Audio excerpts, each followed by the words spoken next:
First Sankranti movies list లో నుంచి ఈ సినిమాని తీసిపడేయండి. అసలు రవితేజ అన్న సినిమాలు ఆడట్లేవు అని చెప్పి అందరికీ తెలుసు. అంతెందుకు రవితేజ అన్న ఫ్యాన్స్ కి కూడా తెలుసు. మీరైనా కొద్దిగా చెప్పి మార్చండి రా బాబు. ఇంకెన్ని రోజులు ఇట్లాంటి సినిమాలు చూస్తారు? మీకైనా అనిపించట్లేదు ఇంత కూడా? మళ్ళీ సేమ్ అదే యాక్టింగ్, అదే ఎక్స్ప్రెషన్స్. ఎంతసేపు రవితేజ అన్న ఆయన జోన్ లోనే ఉండాలని అనుకుంటాడు. ఆయన అదే కంఫర్ట్ మోడ్ లో ఉండాలి, ఇట్లానే చేయాలి నేను యాక్టింగ్ అని చెప్పి చూస్తున్నాడు తప్పితే ఎక్కడైనా కొత్తగా ట్రై చేద్దాం, మరి ఏదైనా ఎక్స్పెరిమెంట్ చేద్దాం, ఫెయిల్ అయితే అయింది, ఎక్స్పెరిమెంట్ చేద్దాం అనేది మాత్రం చూడట్లేదు. అదే ఇంట్లో ఇల్లాలు వంటింట్లో ప్రియురాలు ఇట్లాంటి సినిమానే ఇది. ఈ సినిమాకి మళ్ళీ నేను ఎగేసుకుంటా 7:45 AM షోకి భ్రమరంభలో పోయినా నేను. అక్కడక్కడ చిన్న చిన్న జోకులు ఓకే, అది కూడా సత్య గారి వల్ల అండ్ వెన్నెల కిషోర్, సునీల్ ఉన్నారు. ఆ ముగ్గురి ట్రయోలో మంచి అనిపించింది. రవితేజ స్క్రీన్ మీదకి వచ్చి జోక్ చేస్తూ ఉంటే లిటరల్ ఎందుకు చేస్తున్నావు అన్నా, ఇవన్నీ వద్దన్నా, ఇంకేమైనా చెయ్యన్నా అని చెప్పి అనాలనిపిస్తుంది, కానీ అనలేకపోతున్నా. ఇంకా రవితేజ ఫ్యాన్స్ ఏమైనా చెప్తారా అంటే వాళ్ళకి అసలు వాళ్ళు ఇంకా చెప్పడానికి కూడా ముందర పోవట్లేదంటే ఇంకా మీరు ఏం చూసి సినిమాని ఓకే అంటున్నారో నాకు ఇప్పటికీ అర్థమైతలేదు. సినిమా మాత్రం చాలా బేసిక్ స్టోరీ. అదే 2005, 2000 లో వచ్చే సినిమా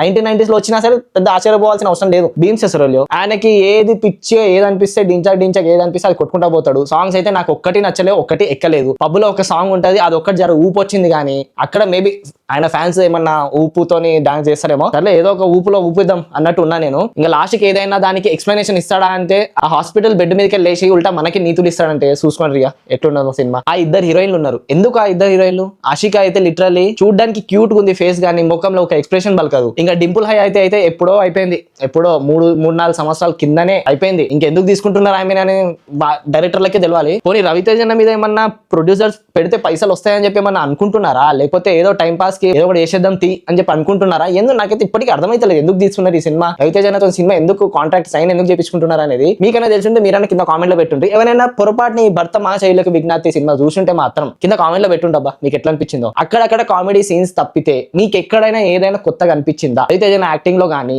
స్టోరీలో కానీ, స్క్రీన్ ప్లే లో కానీ. ఇంకా స్టోరీ, స్క్రీన్ ప్లే, డైరెక్షన్ గురించి మాట్లాడితే కిషోర్ తిరుమల గారి గురించి కూడా మాట్లాడాల్సిందే. చిత్రలహరి ఎంత మంచి సినిమా, దీనికి ఏమైంది మరి? ముందు ఇంకా చాలా చాలా సినిమాలు తీసిండైనా, మరి దీనికి ఏమైంది? What's wrong with this movie అనేది ఆయనకే తెలియాలి. ఇంకా ఫస్ట్ హాఫ్ కొంచెం అట్లా ఎంటర్టైనింగ్ వెళ్ళిపోయినా సరే సెకండ్ హాఫ్ మాత్రం కుసబెడతాది. దాన్ని కింద 90mm రాడ్ దింపుతానే ఉంటది, అది ఏడికి పోతుందో కూడా తెలియదు, దింపుతానే ఉంటది సెకండ్ హాఫ్ మొత్తం. So that's the review on భర్త మహాశైలికి విజ్ఞప్తి. ఇంకా రవితేజ నెక్స్ట్ సినిమా పోవాలా వద్దా అని చెప్పి నాకే భయం అవుతుంది. ఇంకా అలా ఫ్యాన్స్ కి ఎట్లుంటుందో. Signing off from movie talk.